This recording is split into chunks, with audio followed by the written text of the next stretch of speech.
คำถามหนึ่งพี่น้องเอ๋ยเนาะได้FCเนาะได้โทรมาหาตู้คำแล้วก็มีคอมเมนต์หนึ่งเนาะว่าคอมเมนต์กับโทรมาหาเนี่ยอาจจะเป็นคนเดียวกันบ่ตู้คำก็ไม่ได้ถามเพื่อนเนาะคอมเมนต์ว่าตู้คำบ่เมื่องานสู่ของานแต่ง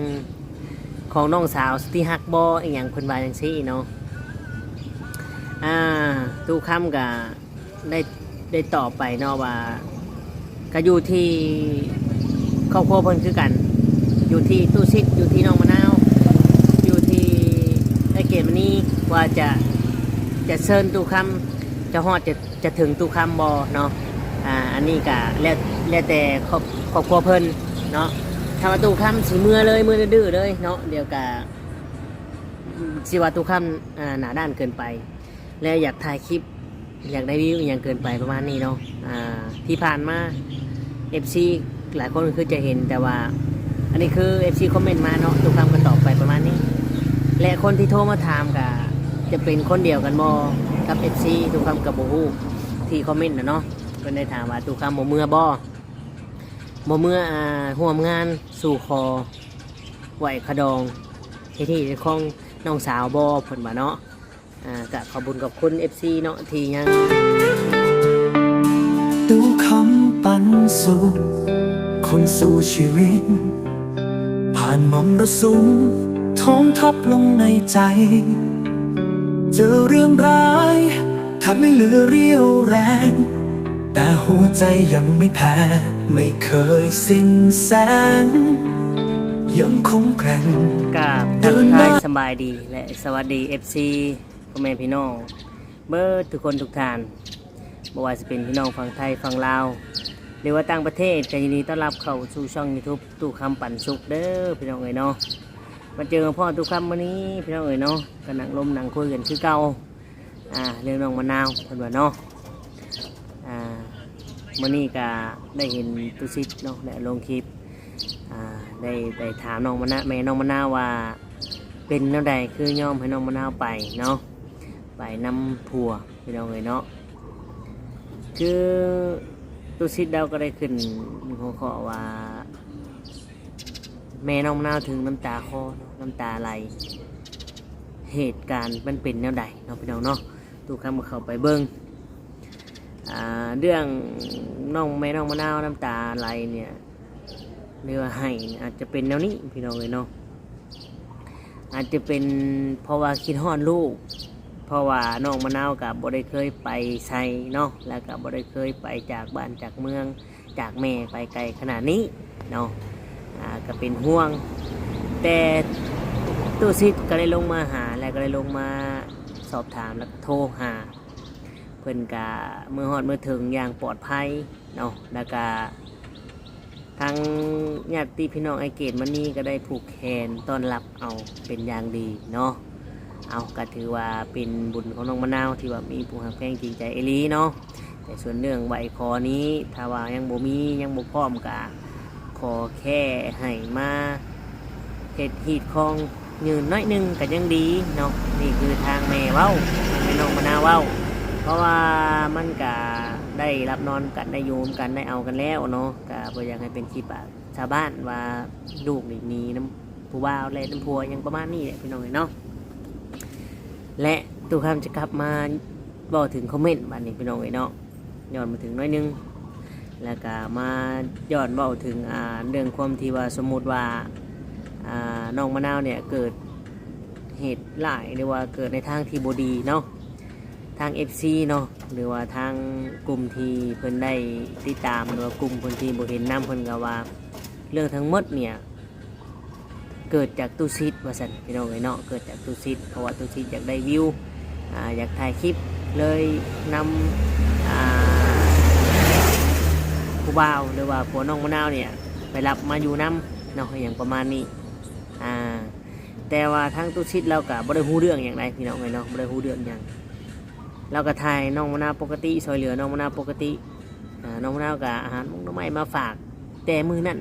น้องมะนาวคนก็เว้าเองเนาะว่าผู้ว่าจะมาหาอยากให้ตัวซิดไปรับบออย่างประมาณนี้เนาะแต่เอฟซีว่าเป็นเพราะ ตุสิทธิ์เนาะเป็นนะสบายดีโอเคพี่น้องต่อกันเลยเนาะพี่น้องเลยกะเขาเรื่องเขาเล่าเนาะสวัสดีครับต่อพี่น้องเลยเนาะต่อกันเลยขั้นหัวขั้นหางปุ่มก็ยาวเลยเนาะพี่น้องเนาะเอาเขาเรื่องเขาเล่าคือก็ว่าเป็นเพราะตุสิทธิ์เนาะตุคำก็ว่าถึงไหนใส่เลยเมื่อกี้เนาะตุสิทธิ์เรากับบูฮู้ดอกพี่น้องเนาะคือน้องมะนาวเพิ่นก็มาเยี่ยมมาหยามตุสิทธิ์เอาน้ำมงน้ำไม้มาฝากเพิ่นก็ได้บอกว่าผู้ว่าจะมาหาวันที่3สิ้นเดือนนี้เนาะเดือนให้ตุสิทธิ์พาและไปรับให้ตุสิทธิ์และพาไปรับอย่างประมาณนี้เนาะแต่ในเมื่อถ้าว่าเกิดเรื่องล่าบุรีเนาะเกิดเรื่องล่าบุรี FC ก็ว่าเป็นเพราะตุสิทธิ์บอกพี่น้องแต่ถ้าเป็นเรื่องดีเด้เรื่องดีจะเป็นเพราะไผเป็นเพราะตุสิทธิ์ แต่ว่าเป็นเรื่องดีเนาะแต่ว่าไปในทางที่ดีเอาแต่เขากะโมพาว่ากันไปเนาะติดตามกันไปเรื่อยๆพี่น้องเลยเนาะไอเกตวันนี้เราก็อาจจะเป็นคนดีอย่างที่คิดเนาะเป็นคนดีอย่างที่คิดผมยาวพี่น้องเลยเนาะและกะทำให้ทุกคนบ่ผิดหวังและบ่เสียใจเนาะFC ทุกคนว่าจังไดพี่น้องเลยเนาะเอาและกลับมาที่คอมเมนต์ของทุกคำบัดนี้พี่น้องเลยเนาะกลับมาที่คอมเมนต์ของทุกคำคือมี FC ท่านหนึ่งเนาะก็ได้คอมเมนต์ว่าทุกคำขึ้นหัวข้อบ่เป็นก็เลยทำให้คนติดตามบ่มีอย่างประมาณนี้เนาะพี่น้องเนาะคนติดตามข่อยกับ10,000 กว่าเลยได้พี่น้องเอ้ยเนาะเจ้าว่าบ่มีคนติดตามแนวใด เนาะกะขอขอบคุณกับคุณเพิ่นหลายๆเนาะที่ว่าได้ติแล้วก็ได้ชมแล้วก็เตือนทุกคำเนาะทุกคำกะขอคำแนะนำเนาะขอคำแนะนำไปเด้อเนาะต้องเขียนหัวข้อจังไดถึงคนถึงติดตามหลายๆเนาะต้องเฮ็ดจังไดพี่น้องเอ้ยเนาะแนะนำทุกคำไปเด้อเนาะถ้าว่าทุกคำขึ้นหัวข้อผิดพลาดประการใด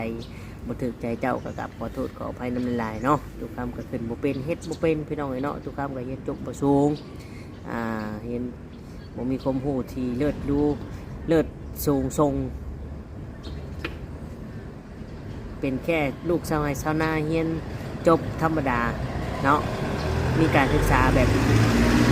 พอบ่ให้คนหลอกคนต้มได้ดอกพี่น้องเอ้ยเนาะเอาก็ขอบคุณเพิ่นหลายๆเนาะที่ยังเข้ามาชมมาเบิ่งอยู่เนาะทุกครั้งมาขึ้นหัวข้อว่าน้องมะนาวกะได้ไปกับผัวแล้วอย่างประมาณนี้แหละไปกับผัวอยู่ใต้พุ่นแหละเพิ่นก็ว่าคือหัวข้อชั้นชี้เนาะกระยาเพิ่นพี่น้องเอ้ยเนาะแต่เพิ่นก็ยังเบิ่งคลิปเฮาอยู่เด้ขอบคุณเพิ่นหลายๆเอาขอบใจลูกหลายพี่น้องเอ้ยเนาะไม่มันก็ได้FC พ่อแม่พี่น้องคิดจังไดกับเรื่องนี้เนาะเอากลับมาเรื่องน้องมะนาวแล้วก็ที่แม่ปล่อยให้น้องมะนาวไปฮันกับ FC ถามแล้วก็ตู้ซิถามว่าเป็นอย่างคือปล่อยให้น้องมะนาวไปกับไอเกณฑ์มานี่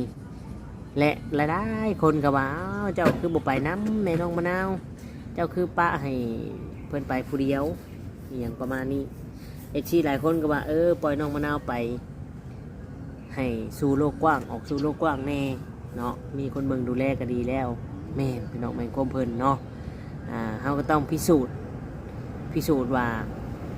ไอเกตมานี่เนี่ยจะซ้ำใดเนาะใจแลกใจไปเลยพี่น้องเนาะใจแลกใจไปเลยว่าจะทำใดเนาะจะซ้ำใดเอาใจแลกใจไปเลยมีเสียหายบ่เสียหายบ่กะ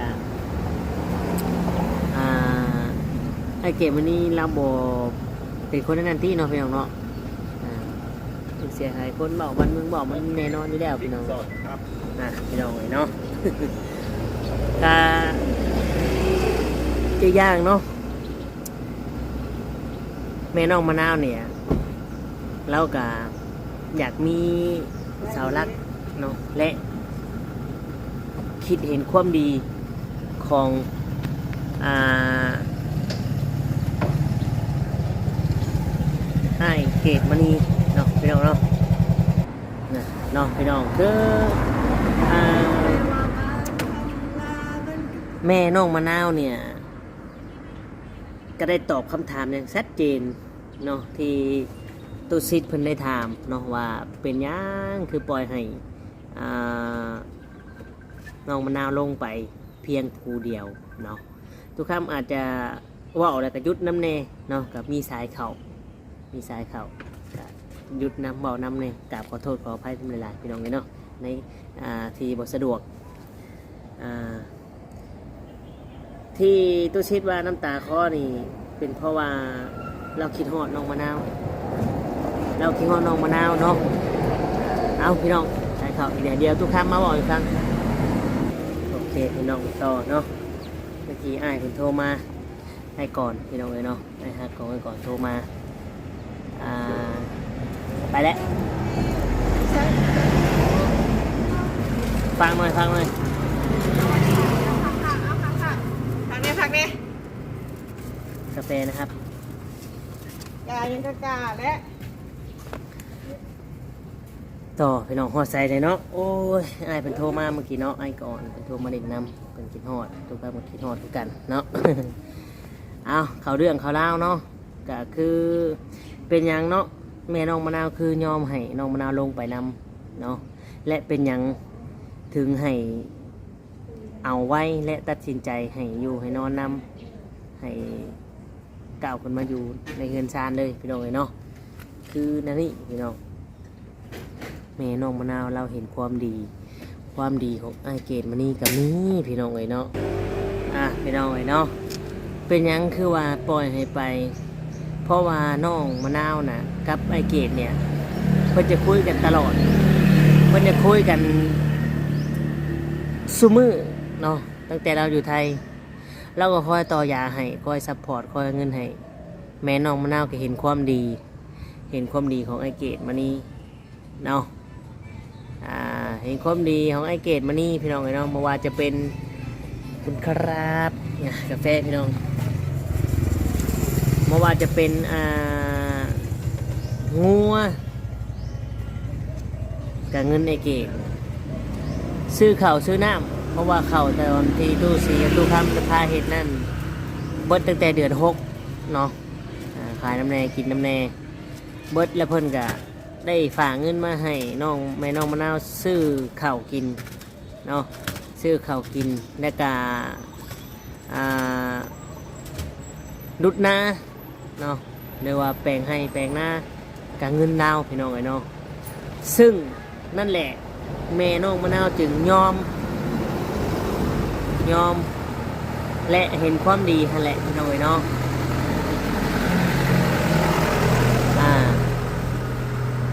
และไอเกตมานี้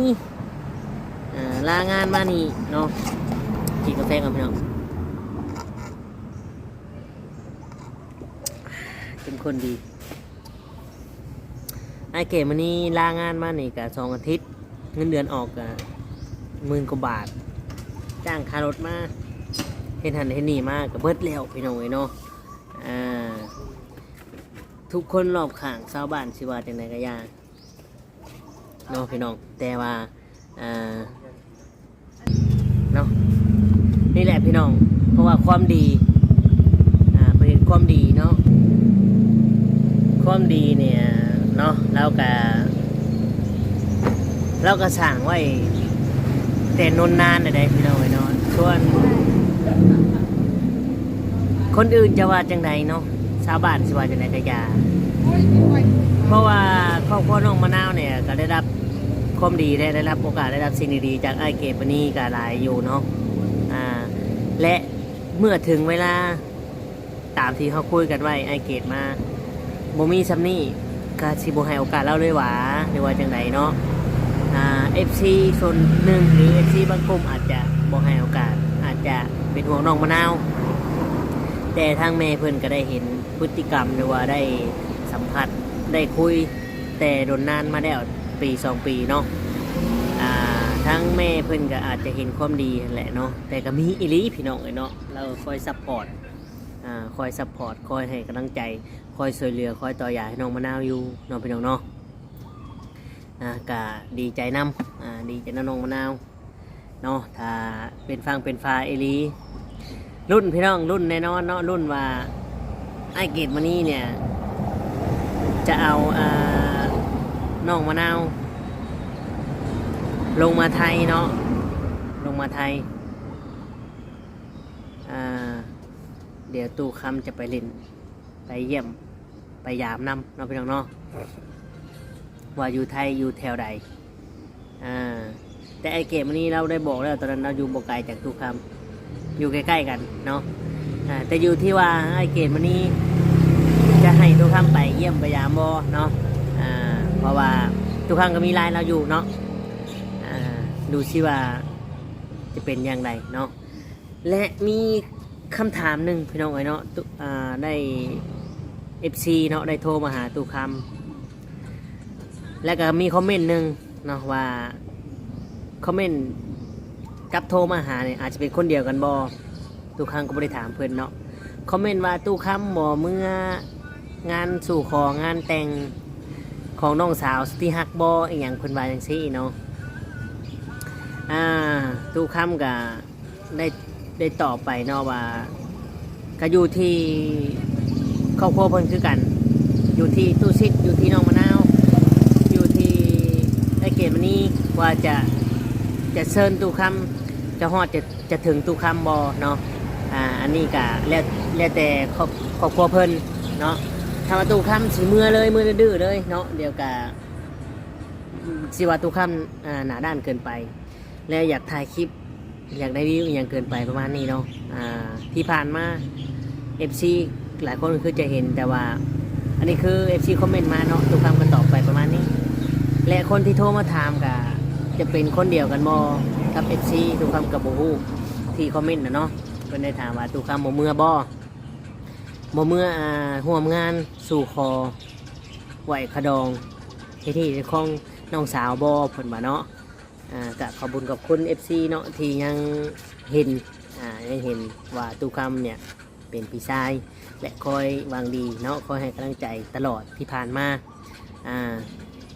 แต่ตู้คำก็ได้ตอบเพิ่นว่าอันนี้ตู้คำกับโบฮูถ้าว่าเพิ่นฮอดเพิ่นถึงเพิ่นเชิญตู้คำกับยินดีเนาะยินดีพร้อมไปร่วมงานแต่ถ้าว่าเพิ่นเงียบเพิ่นบ่เชิญเพิ่นบ่เอ่ยถึงเพิ่นบ่ทักมาโทรมากะบ่เป็นหยังเนาะตู้คำกะบ่มีอคติแต่ว่าตู้คำกะจะคอยให้กำลังใจและติดตามแบบเก่าคือเดิมแบบตลอดมาที่ผ่านมาเนาะตู้คำมีตู้คำกะซอยตู้คำบ่มีตู้คำกับบ่ซอยตู้คำซอยเท่าที่แห้งตู้คำซอยได้กำลังที่ตู้คำซอยเนาะอันนี้คือ FC เพิ่นได้ถามตู้คำเนาะเพราะว่าเพิ่นว่าน้องมะนาวก็สมหวังแล้วตั้งแต่ตอนตู้คำได้ช่วยเหลือหั่นไอเก็บมื้อนี้เพิ่นก็ได้ติดต่อหาตู้คำอยู่เนาะแต่ถ้าว่ามันไปในทางที่ดีเพิ่นมีวาสนาเพิ่นได้มาเอาน้องมะนาวอีไอเกตมื้อนี้เพิ่นจะเชิญตู้คำเมื่อบ่เพิ่นว่าเนาะคือตู้คำก็อยู่พี่ถ้าว่าเพิ่นมาไทยแล้วตู้คำไปเยี่ยมไปยามเพิ่นเด้อไปอัปเดตคอยให้กำลังใจคอยช่วยเหลือน้องมะนาวคอยเบิ่งน้องมะนาวเด้อถ้าว่าไอเกมนี้เอาน้องมะนาวมาไทยเพิ่นว่าอย่างประมาณนี้เราไปน้องเนาะตู้คำก็เลยว่ายินดีพร้อมเบิ่งพร้อมดูแลพร้อมเบิ่งข้างๆคอยช่วยเหลือเนาะอันนี้มุมมองในทางที่ FC เป็นห่วงน้องมะนาวถ้าไอเกตเพิ่นลงมาพี่นะ